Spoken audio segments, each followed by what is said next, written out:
It's a my talk. Okay, I'll bring you back to the story. It's because I couldn't finish it, so I'm gonna finish it right now. Ugh. I'm not gonna waste more time like I did for the first part, so let go. Ugh. I should probably get myself some water. Be right back. Alright guys, I'm back. Hold on.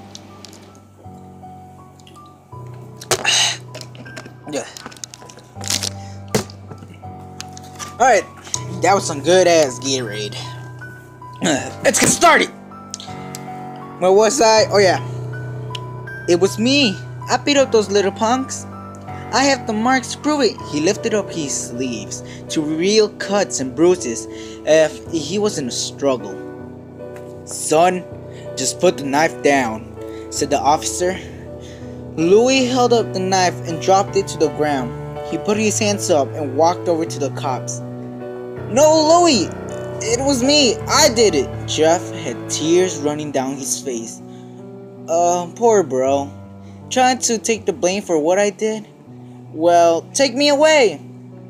The police led Louis out to the patrol car. Lou! Tell them it was me! Tell them! I was the one who beat up those kids! Jeff's mother put her hands on his shoulders. Jeff, please. You don't have to lie. You knew what to do. You can stop. Jeff watched helplessly as the cop car speeds off with Lou inside. A few minutes later, Jeff's dad pulled into the driveway. Seeing Jeff's face and knowing something was wrong. Son, what is it? Jeff couldn't answer. His vocal cords were strained from crying. Instead, Jeff's mother walked his father inside to break the bad news to him as Jeff swept in the driveway. After an hour or so, Jeff walked back into the house, seeing that his parents were both shocked. Sad and disappointed, he couldn't look at them. He couldn't see how they thought of Lou when it was his fault. He just went to sleep, trying to get the whole thing off his mind. 2 days went by with no word from Lou at JADC. No friends to hang out with, nothing but sadness and guilt. That is until Saturday, when Jeff is woke up by his mother with a happy sunshine face. Jeff, it's the day, she said as she opened up the curtains and let the light flood into his room. What? What's today? Asked Jeff as he stares awake. Why, it's Billy's party! He was now fully awake. Mom, you're joking, right? You don't expect me to go to some kid's party after... There was a long pause. Jeff, we both know what happened. I think this party could be the thing that brightens up the past days. Now get dressed. Jeff's mother walked out of the room and downstairs to get ready herself. He fought himself to get up. He picked out a random shirt and pair of jeans and walked downstairs. He saw his mother and father all dressed up. His mother in a dress and his father in a suit. He thought, why they would ever wear such fancy clothes to a kid's party? Son, is that all you're going to wear? Said Jeff's mom. Better than wearing too much, he said.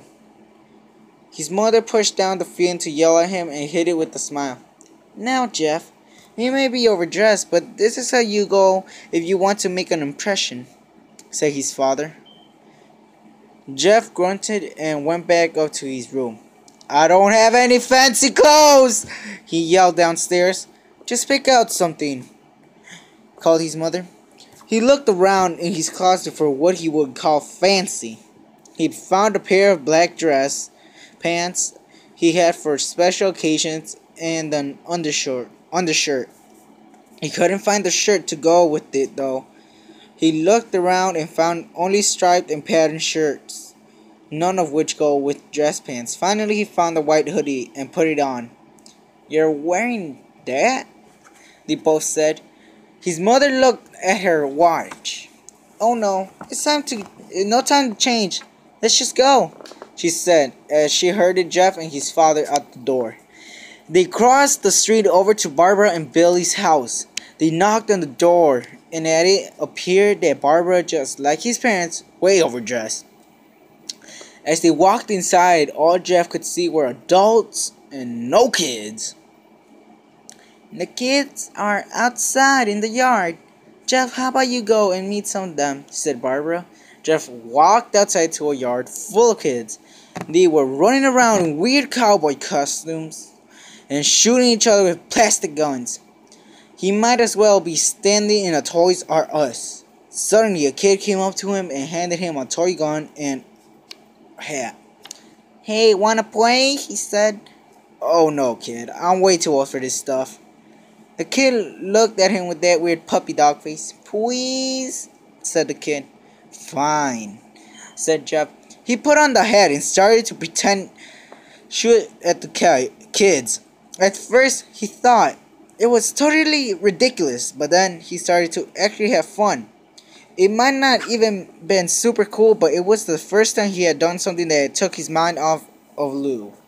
So he played with the kids for a while until he heard a noise, a weird rolling noise. Then it hit him. Randy, Troy, and Keith all jumped over the fence on their skateboards. Jeff dropped the fake gun and ripped off the hat. Randy looked at Jeff with a burning hatred. "Hello, Jeff. Is it?" he said. "We have some unfinished business." Jeff saw his bruised nose. "I think we're even. I beat the crap out of you, and you get my brother sent to JDC." Randy got an angry look in his eyes. "Oh no. I don't go for even. I go for winning. You may have kicked our asses that one day, but not today." As he said that, Randy rushed at Jeff. They both fell to the ground. Randy punched Jeff in the nose, and Jeff grabbed him by the ears and headbutted him. Jeff pushed Randy off of him, and both rose to their feet. Kids were screaming, and parents were running out of the house. Troy and Keith both pulled out guns of their pockets. "No one interrupts, or guts will fly," they said. Randy pulled a knife on Jeff and stabbed it into his shoulder. Jeff screamed and fell to his knees. Randy started kicking him in the face. After 3 kicks, Jeff grabbed his foot and twisted it, causing Randy to fall to the ground. Jeff stood up and walked towards the back door. Troy grabbed him. "Need some help?" He picks up Jeff by the back of the collar and throws him through the patio door. As Jeff tries to stand, he is kicked down to the ground. Randy repeatedly starts kicking Jeff until he starts to cough out blood. "Come on, Jeff, fight me." He picks Jeff up and throws him into the kitchen. Randy sees a bottle of vodka on the counter and smashes the glass over Jeff's head. "Fight!" He throws Jeff into the living room. "Come on, Jeff, look at me." Jeff glances up, his face riddled with blood. "I was the one who got your brother sent to JDC, and now you're just gonna sit there and let him rot in there for a whole year? You should be ashamed." Jeff starts to get up. "Oh, finally, you stand up and fight." Jeff is now to his feet, blood and vodka on his face. Once again, he gets that strange feeling, the one in which he hasn't felt for a while. "Finally, he's up," says Randy, and he runs at Jeff. That's when it happens. Something inside Jeff snaps. His sight is destroyed, and rational thinking is gone. All he can do is kill. He grabs Randy and pile drives him to the ground. He gets on top of him and punches him straight in the heart. The punch causes Randy's heart to stop, and Randy gasps for breath. Jeff hammers down on him, punch after punch. Blood gushes from Randy's body until he takes one final breath and dies. Everyone is looking at Jeff now. The parents, the crying kids even, Troy and Keith, although they easily break from their gaze, and point at the guns at Jeff, sees the guns trained on him and runs for the stairs. As he runs, Troy and Keith let out a fire on him, each shot missing. Jeff runs up the stairs. He hears Troy and Keith following up behind. As they let out their final rounds of bullets, Jeff ducks in the bathroom. He grabs the towel racks and rips off the wall. Troy and Keith raising knives ready. Troy swinging his knife at Jeff, who backs away and bangs a towel rag in Troy's face. Troy goes down hard, and now all that's left is Keith. He's more agile than Troy. Goddamn, I can't flip the page. Fucking piece of shit. Alright.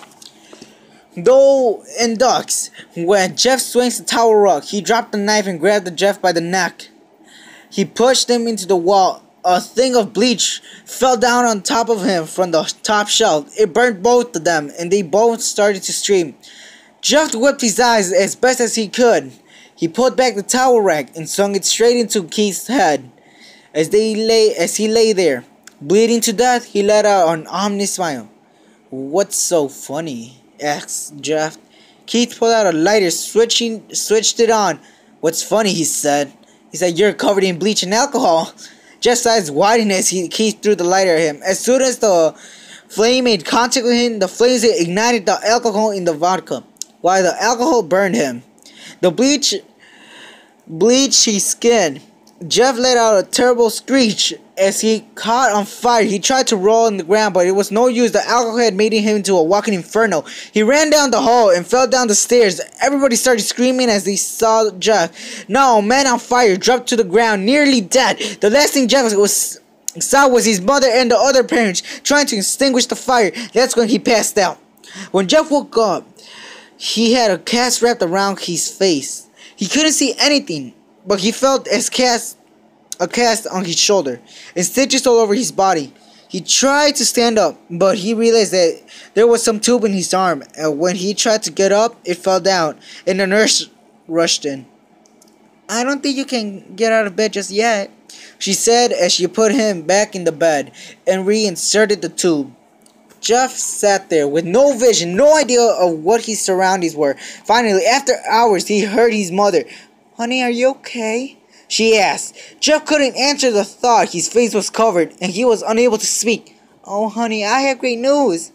After all the witnesses told the police that Randy confessed of trying to attack you, they decided to let Lou go."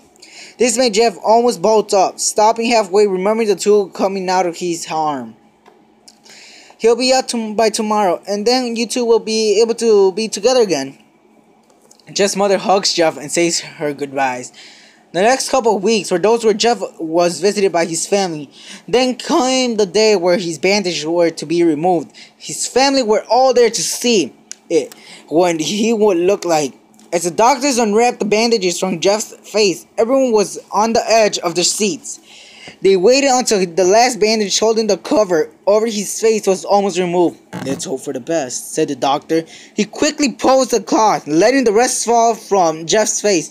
Jeff's mother screams at the sight of his face. Lou and Jeff's dad stare awestruck at his face. What happened to my face?" Jeff said. He rushed off of bed and ran to the room. He looked in the mirror and saw the cause of the distress. His face. It's horrible. His lips were burnt to a deep shade of red. His face was turned into a pure white color, and his hair sickened from brown to black. He slowly put his hand to his face. It had a sort of leathery feel to it now. He looked back at his family, then back at the mirror. "Jeff," said Lou, "it's not that bad." "Not that bad," said Jeff. "It's perfect." His family were equally surprised. Jeff started laughing uncontrollably. His parents, knowing that his left eye and hand were twitching. Jeff, are you okay?" "Okay. I never felt happier." "Look at me. This face goes perfectly with me." He couldn't stop laughing. He struck his face, feeling it, looking at it in the mirror. What caused this? Well, you may recall that when Jeff was fighting Randy, something in his mind, his sanity stopped. Now he was left as a crazy killing machine. That is, his parents didn't know. "Doctor," said Jeff's mom, "is my son alright, in the head?" "Oh yes, this behavior is typical for patients that have taken very large amount of painkillers. If this behavior doesn't change in a few weeks, bring him back here, and we'll give him a psychological test." "Oh, thank you, doctor." Jeff's mother went over to Jeff. "Jeff, sweetie, it's time to go." Jeff looks away from the mirror. His face still feigned into a crazy smile. Okay, mommy. His mother took him by the shoulder and took him to get his clothes. Alright guys, that's gonna be the end of this part.